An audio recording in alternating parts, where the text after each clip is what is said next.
बराबर जो है डिबेट के तौर पर लगाते हैं, लेकिन जिस प्रकार से मेंबर्स ने ये किया और सभी क्वार्टर्स में उसके खिलाफ काफी बोला जा रहा है, तो एज ए मेंबर आप कैसे देखते हैं कि पार्लियामेंट में एक इशू पे डिबेट होना चाहिए, ना केवल इस प्रकार का जिस प्रकार का जो रक्कस हो रहा है वो नहीं होना चाहिए। बहुत सारे बिल बिना डिस्कशन के ही पास हो गए। देखिए, आपके दो सवाल बड़े अहम हैं।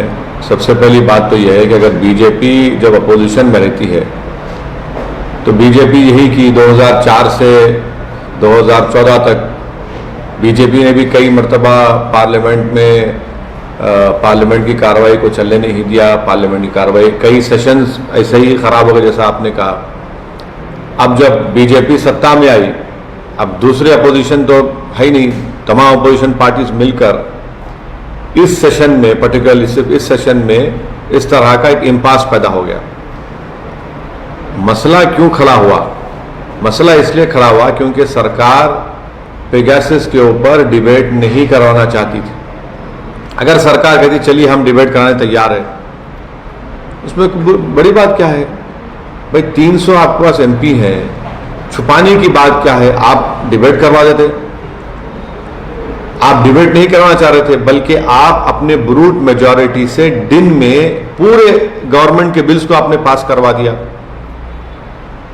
जब आप बिल्स को पास करवाते तो आप डिबेट क्यों नहीं करवाना चाहते? अगर आप डिबेट करवा देते तो देश देखता, मगर आप ना तो इतने अहम बिल्स हैं जिस पर अपोजिशन मेंबर्स अमेंडमेंट दिए बोलना चाह रहे थे, आपने दिन में उसको पास करवा दिया। दूसरी बात, बिल्स को आपने कहा कि सवाल ये पास हो गए। पिछले 7 साल में कितने बीजेपी ने पार्लियामेंट में बिल्स लाए और कितने वो डिपार्टमेंट की स्टैंडिंग कमेटी गए? कितने गए? नॉट माने बिल्कुल बहुत कम। बीजेपी तो तैयारी नहीं है स्टैंडिंग कमेटी को बुझाने के लिए। आप स्टैंडिंग कमेटी को बुझाइए ना। कितने बिल्स गए स्टैंडिंग कमेटी को? बस स्टैंडिंग कमेटी किस लिए है? आप रिफर ही नहीं करते, बस हम लाए उसको पास करो, बुलडोज करो। 370 का बिल, इतना बड़ा बिल, आपने अमेंडमेंट्स देने का टाइम नहीं दिया। आपने एक ही दिन में मैं अमेंडमेंट्स उसके इंट्रोडक्शन के खिलाफ मैंने कहा, वोटिंग का डिमांड करा था, अलाउ नहीं किया बीजेपी ने। तो ये तो गवर्नमेंट को भी तो मैग्नानिमस होना चाहिए ना। यकीनन तकलीफ होती है अगर पार्लियामेंट नहीं चलता है, यकीनन बड़ी मायूसी होती है कि बहैसियत एक एमपी हम सरकार को एक्सपोज नहीं कर पाते। और हमारी जिम्मेदारी है जनता की तरफ से कि हम जाकर सरकार से सवालात करें, उनकी गलतियों को देश के सामने लेकर आए। मगर यहां पर सरकार ही खुद खुश है कि पार्लियामेंट नहीं चले। आप पार्लियामेंट क्यों नहीं चलाते? अच्छा, तीसरी बात, ओबीसी का एनसीबीसी का बिल आया, सब क्यों एक हो गए भाई? ये समझ में नहीं है हमको। सरकार अपोजिशन एक हो गए, क्यों एक हुए? क्योंकि चुनाव आ रहे हैं, सबसे बड़ी प्रदेश उत्तर प्रदेश के, वहां पर इनको दिखाना है। तो क्या दूसरे मुद्दे अहम नहीं है कि देश के लिए सिर्फ चुनाव अहम रहेगा? तो इससे तो जो अपोजिशन पार्टीज राजी हुए और जो सत्ता में बीजेपी राजी है, तो वो लोग एक्सपोज हो गए ना अपने आप को। एनसीबीसी का बिल आएगा तो पार्लियामेंट चलेगा, दूसरे मुद्दों पर नहीं चलेगा। ये क्या बात है जिसमें सरकार भी राजी होगी और अपोजिशन भी राजी होगी? ओबीसी का फायदा है ना सर, ओबीसी। वही तो हम कह रहे हैं। तो क्या आप हर चीज को क्या इलेक्शन के एंगल से देखेंगे? क्या देश का कंस्ट्रक्शन सिर्फ इलेक्शन से होता है? देश का कंस्ट्रक्शन हेल्थी डिबेट से नहीं होगा। देश का कंस्ट्रक्शन पार्लियामेंट में अपोजिशन के चुपते हुए सवालात से नहीं होगा। तो यही तो हम बता रहे हैं कि ये सरकार भी नहीं चाह रही थी पार्लियामेंट चले। अगर जब एनसीबीसी के बिल पर पार्लियामेंट चलती है, 30-35 से ज्यादा एमपीज अपनी अपनी बात को रख सकते हैं रूलिंग पार्टी से और ट्रेजरी बेंचेस और अपोजिशन, तो फिर आपने डिबेट क्यों नहीं करवाया? यही तो इनकी हिपोक्रेसी है। और देश देखकर लोग हमको ताज्जुब, लोग हमसे सवाल करें कि इतने दिन नहीं चला, आज आप क्यों चला रहे हैं? आपने बता दिया जनता को कि पार्लियामेंट को आप इस्तेमाल कर रहे हैं सिर्फ चुनाव के लिए। आप पार्लियामेंट को इस्तेमाल, पार्लियामेंट का बुनियादी मकसद क्या है, आप उसी को हम भूल चुके हैं। और यकीनन ये बहुत खराब बात है कि पार्लियामेंट नहीं चला। पार्लियामेंट जब चलता है तो पार्लियामेंट चलाने के लिए टैक्स पेयर्स का मनी जाता है सर। एक एक मिनट की कीमत होती है, तो वैसे में ये नहीं चल रहा है तो कितना नुकसान होता है? क्या आपको भी तकलीफ होती है कि बात नहीं रख सकते? देखिए, पार्लियामेंट नहीं चलना ये हम पार्लियामेंटेरियंस के लिए, सबके लिए तकलीफदेह बात है। और बीजेपी के एक लेट बहुत बड़े लीडर थे जो आज दुनिया में नहीं है, उन्होंने कहा था कि पार्लियामेंट को चलाना सबसे बड़ी जिम्मेदारी सरकार की होती है। अगर प्रधानमंत्री पार्लियामेंट में आकर कह देते कि मैं तैयार हूं पेगासस पे, चलिए बहस करते हैं, आइए बहस करते हैं। अगर प्रधानमंत्री आकर कह देते कि चलिए हम दोबारा फिर से फार्म लॉज पर आपकी क्या बात है बताइए, हम करते हैं। कई तरीके हैं ना डिबेट करवाने के, कई रूल्स हैं, कई तरीके से आप करा सकते। आप तो तैयार ही नहीं है। आप बीजेपी ये कह रही है कि बस हम जैसा चाहेंगे वैसा संसद चलेगा। संसद तो ना बीजेपी का है, ना असदुद्दीन ओवैसी का है, ना किसी और पार्टी का। संसद तो पूरे पार्टीज का है। पार्लियामेंट सिर्फ एग्जीक्यूटिव की नहीं है ना, पार्लियामेंट सेपरेशन ऑफ पावर्स में खुद एक अलहदा चीज है। अब जब से मोदी प्रधानमंत्री बने हैं वो सेपरेशन ऑफ पावर्स की थ्योरी की धज्जियां उड़ा चुके हैं। और मैं आज कह रहा हूं कि मुझे सख्त आपत्ति थी उस वक्त कि नई पार्लियामेंट की बिल्डिंग का संग बुनियाद प्राइम मिनिस्टर क्यों करेंगे। प्राइम मिनिस्टर ने करके दिखा दिया कि अब एग्जीक्यूटिव लेजिस्लेचर पर भी हावी हो चुका है। गलत क्या? क्यों? पार्लियामेंट अलग है एग्जीक्यूटिव से, एग्जीक्यूटिव बिल्कुल अलग है। एक एग्जीक्यूटिव कैसा आकर पार्लियामेंट की बिल्डिंग का बुनियाद करेगा? मेरा मानना, पैसे भाई आपको बजट कौन बनाता है? पार्लियामेंट का बजट अलग होता है, फिर वो कैसे तय करेंगे? पार्लियामेंट का सेक्रेटेरिएट अलग है, पार्लियामेंट का सेक्रेटेरिएट अलग है। ये तो theory of separation of powers basic structure का हिस्सा है हमारे। अगर नई पार्लियामेंट की बिल्डिंग का अगर किसी को उसका फाउंडेशन डालना था तो स्पीकर ओम बिरला को करना चाहिए था, ना कि प्रधानमंत्री को। बल्कि प्रधानमंत्री ने करके बता दिया कि अब एग्जीक्यूटिव ही जो चाहेगा चलेगा, तो वही देख रहे हैं हम लोग। आपके पास 300 एमपी है, ये देखिए पावर इटर्नल नहीं होता। आज आप प्रधानमंत्री हैं, कल आप नहीं रहेंगे, कोई और बनेगा। तो आपने तो एक प्रेसिडेंट डाल दिया ना, एक रिवायत डाल दी आपने, कल वो करें आपने किया था। इससे पार्लियामेंट की जो खूबसूरती, पार्लियामेंट का जो विखार है, इन्हीं चीजों से मुतासिर हो रहा है। पर सर 98 आवर्स में से सिर्फ 21 आवर्स लोकसभा चला है और जो सरकार है वो कह रही है कि ओपोजिशन, वो 21 आवर्स में से तो 8-9 घंटे तो सिर्फ एनसीबीसी के डिबेट में चले गए। मेरा बोलना यह है कि जब आप एनसीबीसी बिल के ऊपर जब सरकार और अपोजिशन राजी हो गए तो दूसरे मुद्दों पर क्यों राजी नहीं हुए? किसान पे भी बात करना चाह रहे थे राजस्थान, फिर किसान पे भी कोई करने के लिए तैयारी नहीं, आप डिबेट नहीं करवाना चाह रहे ना? अरे रेडी थे। देखिए, दूसरे हाउस की मैं राज्यसभा की नहीं जानता, मैं लोकसभा की आपसे कह रहा हूं। अगर सरकार कहती कि हम कल ये डिबेट कराएंगे, आप बीएससी में डाल दीजिए उसको और बोल दीजिए शुरू हो जाएगा। आप तो सुनने ही तैयार नहीं है ना अपोजिशन में। कितने बातों पे ये बिल्कुल, लेकिन जैसे पार्लियामेंट में आते हैं बिल्कुल गलत बात है।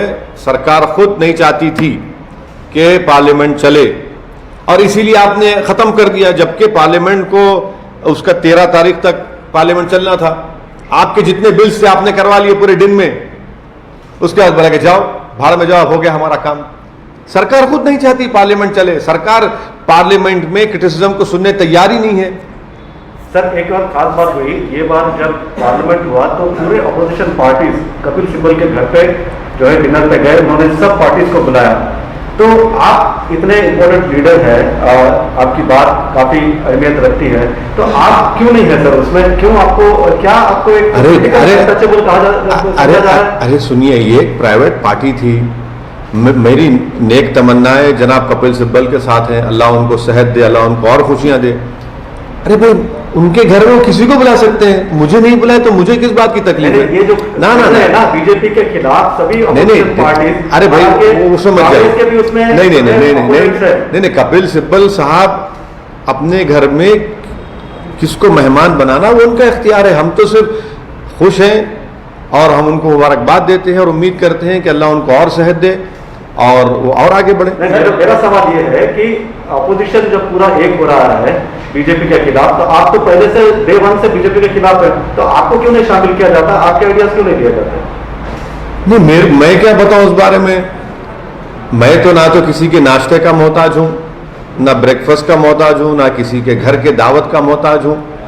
मैं सिर्फ अल्लाह का मोहताज हूं और जनता का मोहताज हूं, बस। मेरे सर से या कोई सींग तो नहीं निकलेगा ना अगर मैं किसी के घर पे जाके ब्रेकफास्ट कर लूं।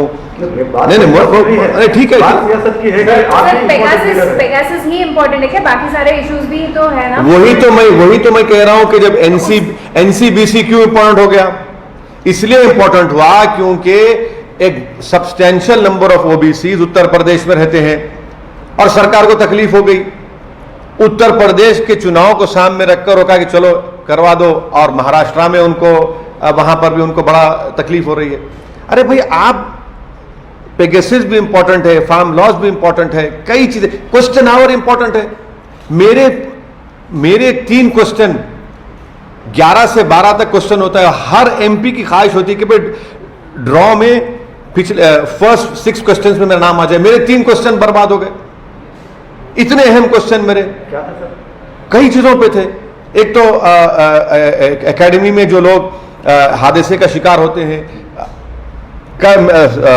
फ्राइडे के दिन मेरा 2nd क्वेश्चन था। हर एमपी एक तलब था, यार अब पहले 6 क्वेश्चन हम नाम आ जाए हमारा। नहीं, एडजर्न मोशन छोड़िए, क्वेश्चन आवर चला गया। कितने क्वेश्चन आवर चले गए? अच्छा, क्वेश्चन आवर कहे चला रहे हैं, एक तो अपोजिशन चीखे मार रहा है और क्वेश्चन पूछे जा रहे हैं। कौन क्वेश्चन पूछ रहा है? सिर्फ रूलिंग पार्टी के।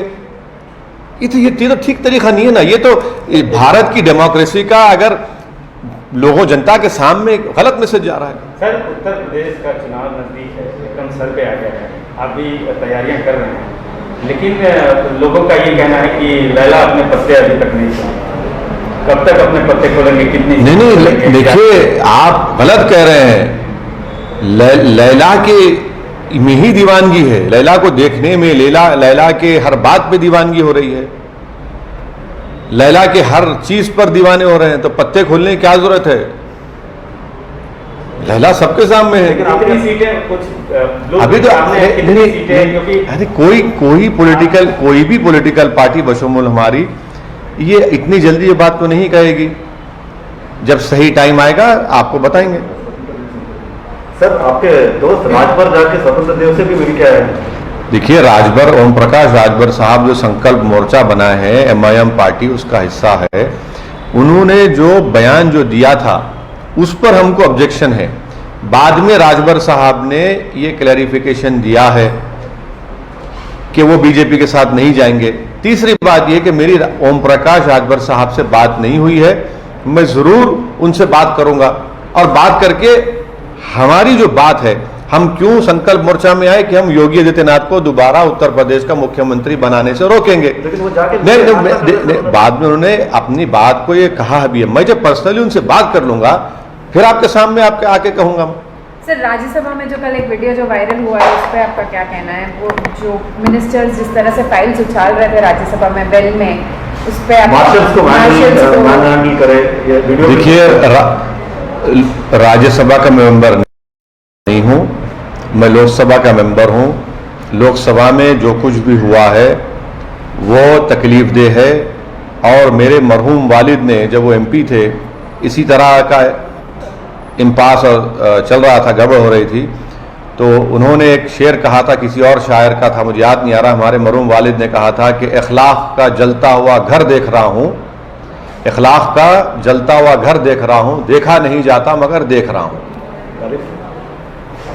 सर, उत्तर प्रदेश में फिर से वही सवाल है, कितनी सीटें? कुछ तस्वीर नहीं, अभी इतनी जल्दी कैसे? हमारे प्रेसिडेंट जनाब शौकत साहब ने कहा कि हम 100 सीटों पर तैयारी कर रहे हैं और 100 सीटों पर हम चुनाव लड़ सकते हैं।